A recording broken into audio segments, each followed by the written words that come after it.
নমস্কার বন্ধুরা, এসে স্টোরি রিডারের আসরে তোমাদের সবাইকে স্বাগত। বন্ধুরা, আজ তোমাদের যে গল্পটি শোনাতে চলেছি, আশা করি গল্পটি আমার চ্যানেলের সবচেয়ে সেরা ভয়ের গল্প হতে চলেছে। লেখক সৌরদীপ সৌমিত্র চৌধুরীর কলমে বকুলডাঙ্গা হল্ট। তোমরা শুনতে চলেছ সবচেয়ে ভয়ের গল্প। চলো আর একটুও দেরি না করে শুরু করা যাক। হালকা একটা ঝটকা লাগতেই ঘুমটা ভেঙে গেল। কোনো স্টেশনে ট্রেনটা দাঁড়িয়ে পড়েছে, বড্ড গরম। এর মধ্যে আবার নিদ্রা দেবীর সদয় হওয়ার সম্ভাবনা কম। অগত্যা চোখ কচলে উঠে বসলাম। এইটা কোন জায়গা? বেশ ব্যস্ত কোনো স্টেশন বলেই মনে হচ্ছে। এত রাতেও ভিড় মোটামুটি ভালোই। টাইম দেখলাম মোবাইলে, রাত 1:05। গলাটা শুকিয়ে এসেছে। একটু জল পেলে বেশ ভালো হতো, কিন্তু ব্যাগ থেকে বোতলটা বার করে দেখি তাতে আর এক বিন্দু জলও অবশিষ্ট নেই। জানালার ঠিক সামনেই পানীয় জলের একটা কল চোখে পড়ল। বোতলটা নিয়ে চটপট নেমে পড়লাম প্ল্যাটফর্মে। মনে হয় কিছুক্ষণ আগেই এই অঞ্চলে বৃষ্টি পড়েছে। গোটা প্ল্যাটফর্ম এখনও জবজবে ভিজে। আর একটু হলেই পা হড়কে যাচ্ছিল। সাবধানে টাল সামলে ট্রেন থেকে নামলাম। আকাশ এখনও গাঢ় কালো মেঘে ঢাকা। যে কোনো মুহূর্তে আবার আকাশ ভেঙে বৃষ্টি নামতে পারে। যাই, তাড়াতাড়ি বোতলটা ভরে নিই। ধ্যাৎ, কল থেকে সুতোর মতো জল পড়ছে। সামান্য 2 লিটারের একখানা বোতল ভরতেই যেন পেরিয়ে যাচ্ছে এক যুগ সময়। কিন্তু বোতলটা ভরে পিছনে ঘুরতেই মাথায় বজ্রপাত হলো। ট্রেনটা স্টেশন ছেড়ে একটু একটু করে এগোতে শুরু করেছে। এক হাতে কোনো মতে বোতলটা সামলে দৌড় দিলাম ট্রেনের দিকে। তবে বাদ সাধল বৃষ্টি স্নাত প্ল্যাটফর্ম। তাড়াতাড়ি ছুটতে গিয়ে পাটা গেল পিছলে। অতগুলো লোকের সামনে 2-3টে ডিগবাজি খেয়ে মাটিতে মুখ থুবড়ে পড়লাম। মাথা তুলে দেখি ট্রেনের শেষ বগির লাল আলোটা আমাকে ভেঙচি কেটে ক্রমশ রাতের অন্ধকারে মিলিয়ে যাচ্ছে। এ তো ভারী আতান্তরে পড়া গেল। ট্রেনে আমার সমস্ত লাগেজ পড়ে আছে। কি করি এখন? একবার স্টেশন মাস্টারের সঙ্গে কথা বলে দেখব। উফ, যত সব উটকো আপদগুলো দেখছি আমারই কপালে এসে জোটে। তবে আসল ধাক্কাটা মনে হয় এখনও খাওয়া বাকি ছিল। হাত পা ঝেড়ে উঠে দাঁড়াতেই বাকরুদ্ধ হয়ে গেলাম। এটা আমি কোথায় দাঁড়িয়ে আছি? কিছুক্ষণ আগেই তো যথেষ্ট লোকজন ছিল। কোথায় গেল তারা সবাই? প্ল্যাটফর্মের এপার থেকে ওপার সম্পূর্ণ জনমানব শূন্য। আমি একাই এখানে ভূতের মতো দাঁড়িয়ে আছি। এতগুলো লোক সব কর্পূরের মতো উবে গেল নাকি? এছাড়াও আমার একটা জিনিস স্পষ্ট মনে আছে। স্টেশনে প্রায় 5-6টা প্ল্যাটফর্ম ছিল। এখন শুধুমাত্র 2টো, একটা আপলাইন আর একটা ডাউন। স্টেশন চত্বরের ঝলমলে টিউবলাইটগুলো উধাও। এখন তার জায়গায় টিমটিম করে জ্বলছে ল্যাম্পপোস্টে টাঙানো কেরোসিনের বাতি। তাতে কাজের কাজ তো কিছুই হচ্ছে না, উল্টে সৃষ্টি হচ্ছে এক অদ্ভুতুড়ে হলুদ আলো আধারে। এক নিমিষে আকাশের মেঘও সরে গেছে। এই আকাশ একদম পরিষ্কার। সেখানে আবার সুন্দর এক ফালি নীল চাঁদও উঠেছে। অমন উজ্জ্বল চাঁদ আমি জীবনে দেখিনি। ঠিক যেন কোনো অদৃশ্য পুরুষ এক বৃহৎ রূপালী ঘরার থেকে পৃথিবীর বুকে জ্যোৎস্নার নির্মল ধারা ঢেলে চলেছে। সেই গলিত জোছনা আকাশ থেকে ঝরে পড়েছে আমার গায়ে। শীতল চাঁদনি ভিজিয়ে দিচ্ছে আমার সর্বাঙ্গ। ধপ করে একটা পাথরের বেঞ্চিতে শরীরটা এলিয়ে নিলাম। কি হলো ব্যাপারটা?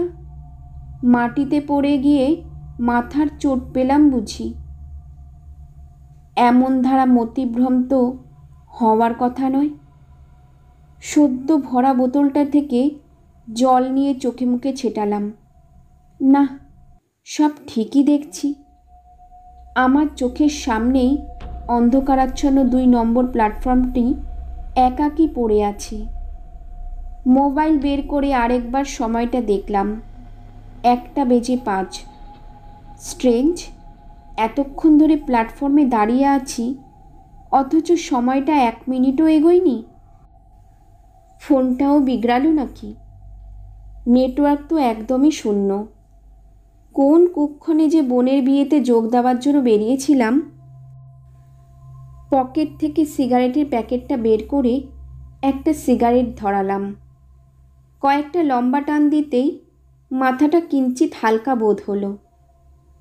বেঞ্চে মাথা হেলিয়ে নিজের পরবর্তী পদক্ষেপ কী হবে সেইটা নিয়ে চিন্তাভাবনা করছিলাম।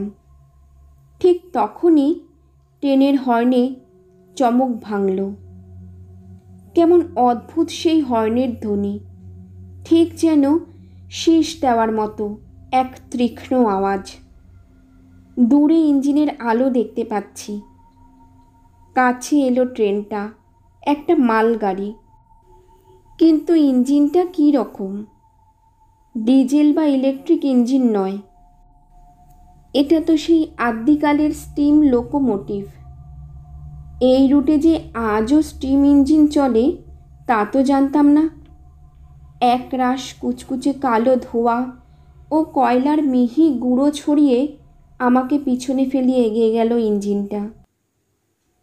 মিনিট 5 দাঁড়িয়ে কয়লা বোঝাই করা মালগাড়িটা আবার ঘটাং ঘটাং শব্দ তুলে স্টেশন থেকে বিদায় নিল। না, এভাবে নিশ্চেষ্ট হয়ে বসে থাকলে চলবে না। একবার স্টেশন মাস্টারের সাথে কথা বলতেই হবে। মনে হচ্ছে সবই অচেনা, যেন কালচক্রের কোনো গুপ্ত চোরাপথ ধরে আমি এসে পড়েছি 70-80 বছর আগেকার সময়ে। বেঞ্চি ছেড়ে উঠতে যাব, তখনই প্ল্যাটফর্মের অপর প্রান্ত থেকে একটা ক্ষীণ সবুজ আলো চোখে পড়ল। রেলের পোশাক পরা 2জন লোক হাতে সিগন্যাল বাতি দুলিয়ে আমার দিকেই হেঁটে আসছে। একজন বেশ লম্বা ফর্সা, আরেকজন কিছুটা বেটে রোগা। আমার কাছে এসে লম্বা লোকটা দরাজ গলায় জিজ্ঞাসা করলেন, এত রাতে আপনি এখানে একা একা কী করছেন? কোথায় যাবেন? আমি ট্রেন মিস করেছি, স্টেশন মাস্টারের ঘরটা একটু দেখিয়ে দেবেন? আমি এখানকার স্টেশন মাস্টার সমরেশ দত্ত। ভদ্রলোক নমস্কার করলেন। আর এ হলো এখানকার পয়েন্টসম্যান মনোহর। আজ রাতে শেষ মালগাড়িটা পাস করিয়ে আমরা কোয়ার্টারে ফিরছি। আমিও 2জনকে নমস্কার করে জিজ্ঞাসা করলাম, আচ্ছা, এখানে কি বৈদ্যুতিক আলো নেই? স্টেশনের ল্যাম্পপোস্টে কেরোসিনের বাতি, আপনাদের হাতেও লণ্ঠন। 2জনে হতভম্বের মতো একবার নিজেদের মধ্যে মুখ চাওয়াচাওয়ি করল। কি বললেন আগে? বৈদ্যুতিক আলো? বলেন কি বাবু? খানিকক্ষণ চুপ করে থেকে পয়েন্টসম্যান মনোহর নিচু গলায় বলল, বৃষ্টি পড়লে আকাশে বিদ্যুৎ চমকায় বলে জানতাম, কিন্তু মেঘের বিদ্যুৎ দিয়ে লণ্ঠন জ্বালানো যায় এমন পাগলের প্রলাপ তো কোশমিন কালেও শুনিনি। আমি বুঝেছি আপনি কি বলতে চাইছেন। মাঝখানে ফোড়ন কাটলেন সমরেশবাবু। আপাতত ওইসব বিলাসিতা বড় বড় শহর পর্যন্তই এসেছে, কিন্তু এই এদো গ্রামাঞ্চলে বৈদ্যুতিক আলো আশা করাটা চরম মূর্খামিই বটে। হা হা হা। নিজেকে একধারে পাগল আর মূর্খ বললে কার আর মাথার ঠিক থাকে? আমারও গা পিত্তি জ্বলে উঠল। তবে এই মুহূর্তে আমি পড়েছি মহা ফাঁপড়ে। এমন দুর্যোগে এই দুজনই আমার কাছে আসার একমাত্র কিরণ। এদের চটালে চলবে না, তার চেয়ে বরং আলোর প্রসঙ্গ বাদ দেওয়াই শ্রেয়। সমরেশবাবু, জায়গাটার কি নাম? স্টেশন মাস্টার দূরে আঙুল দেখালেন। প্ল্যাটফর্মের এক প্রান্তে লোহার এক ক্ষয়িষ্ণু হলুদ বোর্ড, তাতে ঘষা ঘষা কালো হরপে স্টেশনের নাম লেখা। কেরোসিনের বাতি আর জ্যোৎস্নার মিশ্রিত আলোয় অতি কষ্টে পাঠ করলাম নামটা, বকুলডাঙ্গা হল্ট। তা মহাশয়ের কোথায় যাওয়া হচ্ছিল শুনি? সমরেশবাবু আবার প্রশ্ন ছুড়লেন। আরও কি একটা বলছিলেন, ট্রেন মিস করেছেন নাকি যেন? হ্যাঁ, আমি যাচ্ছিলাম হাওড়া আমার বোনের বিয়ে অ্যাটেন্ড করার জন্য। বোতলে জল ভরতে নেমেছিলাম এখানে, কিন্তু দুর্ভাগ্যবশত গাড়িটা ছেড়ে দেয়। আমার অনেক লাগেজ ওই ট্রেনেই রয়ে গেছে। দেখুন না যদি সেগুলো কোনোভাবে উদ্ধার করা যায়। পৌর স্টেশন মাস্টার খানিকক্ষণ মাথা নিচু করে কি একটা ভাবলেন। দেখুন, এত রাতে তো আমার পক্ষে কিছু করা সম্ভব নয়। কাল সকালে এসে আমি না হয় টরেটক্কার মাধ্যমে হাওড়ার স্টেশন মাস্টারকে একখানা টেলিগ্রাম পাঠিয়ে দেবক্ষণ। দেখি আপনার সব মালপত্রগুলো রিকভার করা যায় কি না। টেলিগ্রাম কেন? আপনাদের কাছে কোনো মোবাইল নেই বুঝি? একবার ওনাকে মোবাইলে সব কিছু জানিয়ে দিলেই তো হয়। মোবাইল? সেটা আবার কি? মোবাইল মানে মোবাইল, আরে মোবাইল ফোন। দুজনে আবার বেশ কিং কর্তব্য বিমূঢ় চোখে আমার দিকে তাকালো। মশাই কি নেশা টেশা করেন? না মানে, ধুত্তর, আমাকে দেখে আপনাদের নেশাখোর মনে হয় নাকি? একটা সমস্যায় পড়েছি, কোথায় আপনি সেটা নিরসন করবেন তা না। বুঝেছি বুঝেছি, চিন্তা নেই, আজ রাতটা আপনি আমার ঘরেই কাটিয়ে দিন। ওখানে গ্যাংম্যান হরিয়া আছে, ভারী মজার মানুষ। ভোরের আলো ফুটতে আর বড়জোর ৩-৪ ঘন্টা বাকি। এইটুকু সময় দিব্যি হরিয়ার সঙ্গে গল্প করে কাটিয়ে দিন। তারপর সকালে আমি এসে কিছু একটা ব্যবস্থা করছি। প্ল্যাটফর্মে মুখ থুবড়ে পড়ে যাওয়ার পর চোখের সামনে সমস্ত দৃশ্য এক লহমায় পাল্টে গেছে। এই কথাটা আর স্টেশন মাস্টারের কাছে ভাঙলাম না। বৈদ্যুতিক আলো আর মোবাইল ফোনের কথা শুনে এরা আমার মানসিক ভারসাম্য সম্পর্কে ইতিমধ্যেই যথেষ্ট সন্দিহান হয়ে পড়েছে। এরপর এইসব গালগপ্প শুনলে এরা দুজন মিলে নির্ঘাত আমাকে কোনো রাঁচিগামী ট্রেনে তুলে দেবে। আরে কি হলো মশাই, কি এত আকাশকুসুম ভাবছেন? আসুন আমার সঙ্গে, রাতটা আমার ঘরেই কাটাবেন। তালি দেওয়া ছিমছাম ছোট ঘর, কোনায় একজন লোক আপাদমস্তক চাদর মুড়ি দিয়ে বসে আছে। কুলিঙ্গির ওপর মিটমিট করে জ্বলতে থাকা কুপির আলোয় মুখটা স্পষ্ট বোঝা যাচ্ছে না।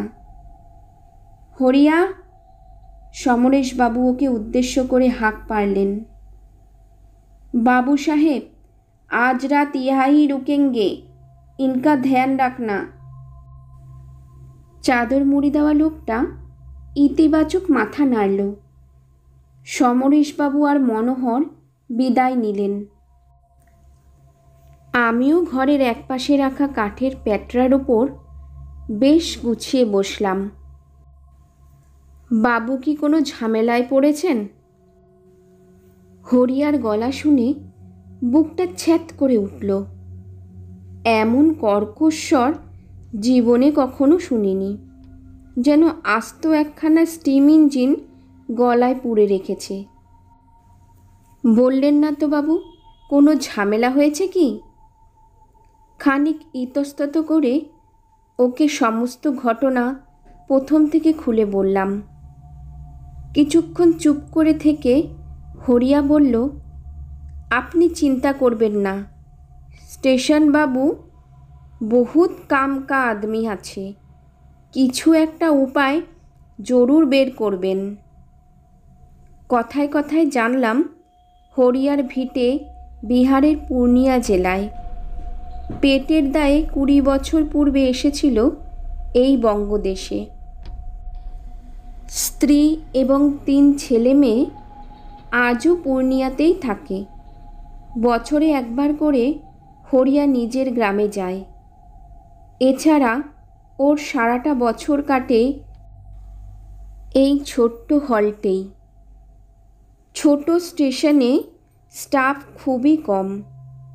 গ্যাংম্যানের কাজও যথেষ্ট দায়িত্বপূর্ণ, তাই বেশি কামাই করা চলে না। সমরেশবাবু ঠিকই বলেছিলেন। কণ্ঠস্বর ভয়াবহ হলেও লোকটা কিন্তু সত্যিই ভারী মজার। এতদিনে হিন্দি মেশানো ভাঙাচোরা বাংলা বলতেও শিখে গেছে হরিয়া। আপাত দৃষ্টিতে হরিয়াকে দেখে মোটামুটি বিশ্বাসী বলেই মনে হলো। আসল কথাগুলো কি একে একবার বলে দেখব, তারপর যা থাকে কপালে। আচ্ছা হরিয়া, একখানা কথা তোমাকে বলতে চাই। কথা দাও স্টেশন বাবু বা মনোহরকে সেই কথা বলবে না।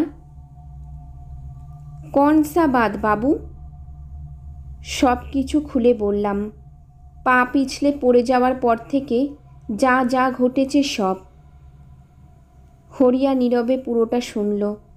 অন্ধকারে মুখটা পরিষ্কার ঠাহর না হলেও কুপিবাতির লান আলোয় বুঝলাম লোকটার ঠোঁট বেঁকিয়ে অল্প হাসল।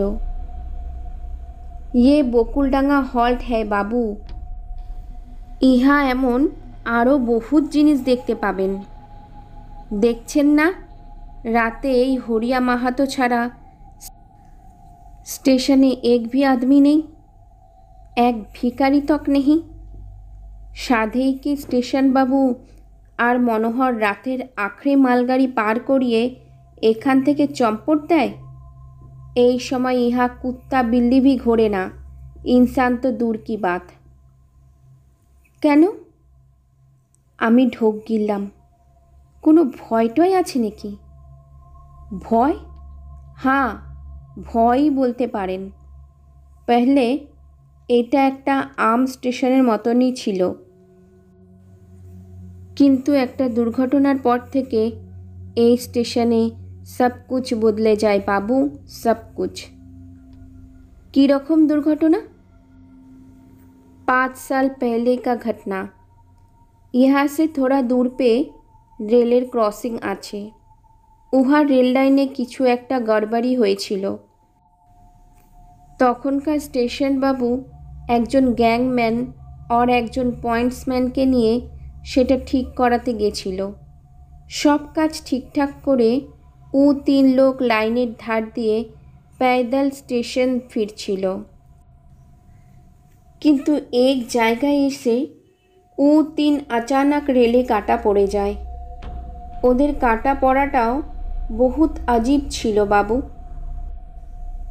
যারা সামনে সে দুর্ঘটনাটা দেখেছিল তারাই বলেছে যে তিনও লাইনের অনেক দূরেই হাঁটছিল, লেকিন কোনো শয়তানি শক্তি যেন তিনোকে ধাক্কা মেরে লাইনের উপর ফেলে দিয়েছিল।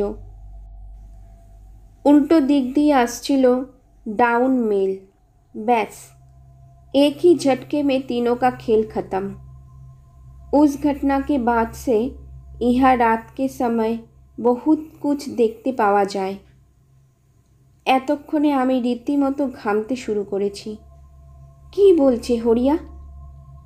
আগেই ঝামেলার অন্ত ছিল না, এখন আবার ভূতের দৌরাত্ম্য। আপনিও ওদের দেখেছেন বাবু, শুধু চিনতে পারেন নাই।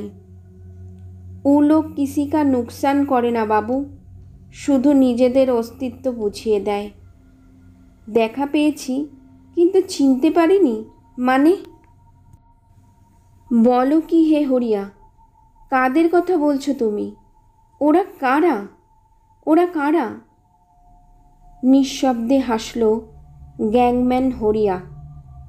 ওরা হলো সমরেশ বাবু, মনোহর আর হরিয়া মাহাতো। এক ঝলক ঠান্ডা বাতাসে হরিয়ার গা থেকে চাদরটা খুলে পড়ল। কুপিবাতি নির্বন্ন মুখ শিখার স্বল্প আলোয় পরিষ্কার দেখলাম আমার সামনে দাঁড়িয়ে আছে এক ভয়ঙ্কর প্রেতমূর্তি। ডান হাতটা কনুইয়ের নিচ থেকে কাটা পড়েছে, সেখান থেকে এখনও চুইয়ে পড়ছে ফোঁটা ফোঁটা তাজা রক্ত। মাথাটা একদিকে বিশ্রীভাবে থেতলে গেছে, ভাঙাচোরা দাঁতগুলোর ফাঁক দিয়ে ঝুলে পড়ছে জিভটা। এছাড়াও শরীরে অজস্র জায়গায় কাটা ছেঁড়া। হরিয়া হাসছে, খলখল করে হাসছে। ঠিক তখনই কুপিবাতির শিখাটাও দুইবার দপ দপ করে নিভে গেল। পুরো ঘরটা তলিয়ে গেল অন্ধকারের অকুল সমুদ্রে। এতক্ষণে যেন আমার সম্মিত ফিরল। গা ঝাড়া দিয়ে এক লাফে বেরিয়ে এলাম ঘর থেকে। তারপর কোনো দিকে না তাকিয়ে অন্ধের মতো ছুট লাগালাম। পিছন থেকে তখনও ভেসে আসছে হরিয়ার কণ্ঠস্বর। এখন যেন ওর গলাটা আরও কয়েক গুণ বেশি কর্কশ শোনাচ্ছে। भागने से कुछ नहीं होगा, स्टेशन बाबू जिंदा नहीं बच पाया, ना मनोहर और ना ही मैं। यहाँ से कोई जिंदा बच के वापस नहीं जाता बाबू, तू भी नहीं जाएगा। কতক্ষণ ধরে ওই অচেনা মফস্বলের পথে ঘাটে উদ্ভ্রান্তের মতো দৌড়ে বেরিয়েছি তার খেয়াল নেই। ছুটতে ছুটতে এক জায়গায় এসে ধপ করে মাটিতে বসে পড়লাম। পা দুটো আর সঙ্গ দিচ্ছে না। মনে হয় এর চেয়ে বেশি ছুটলে মুখে রক্ত উঠে মরব।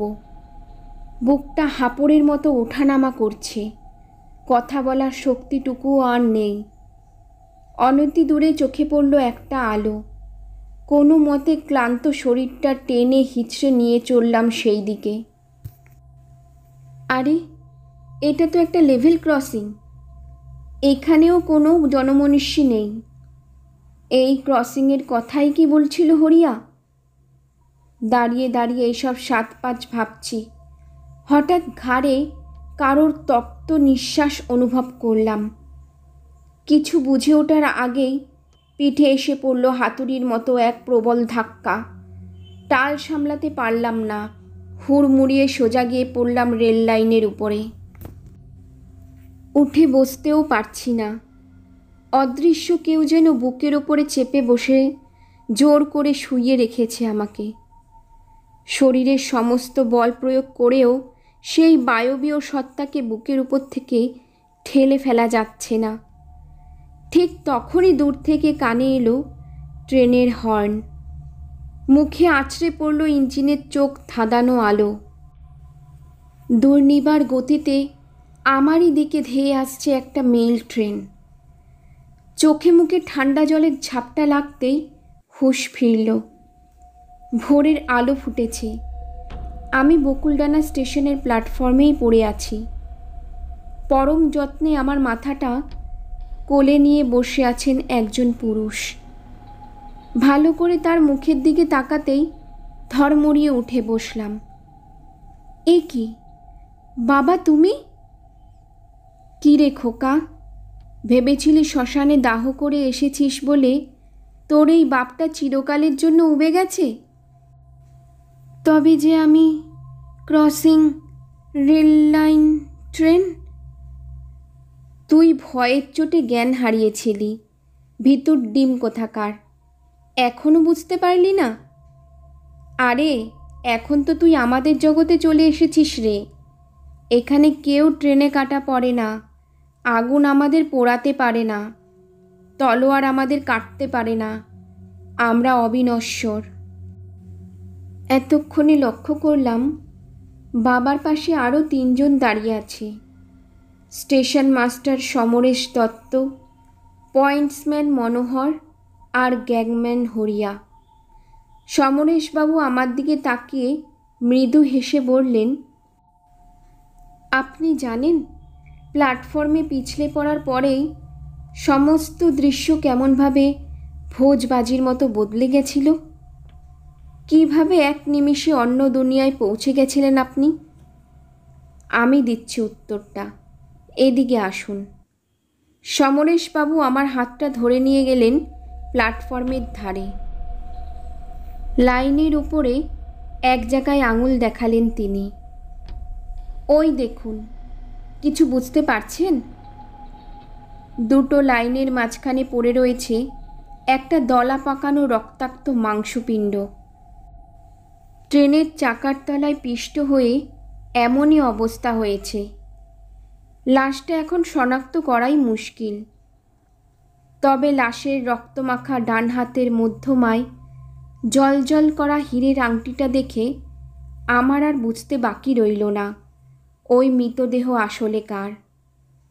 এবার একটু একটু করে সবটা স্বপ্নের ঘোরের মতো মনে পড়ছে।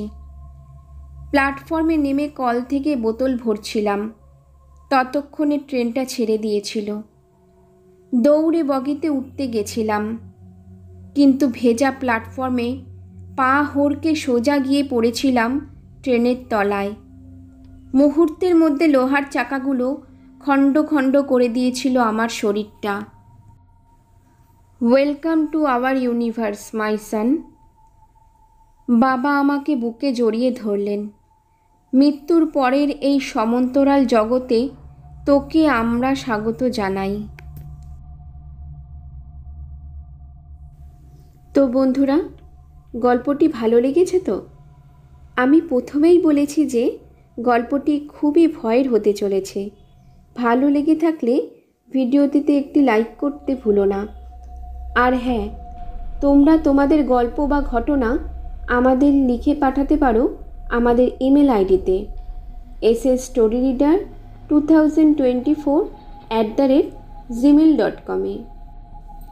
তোমরা কে কোথা থেকে ভিডিওটি শুনছো তা কমেন্টে লিখতে ভুলো না কিন্তু। ধন্যবাদ।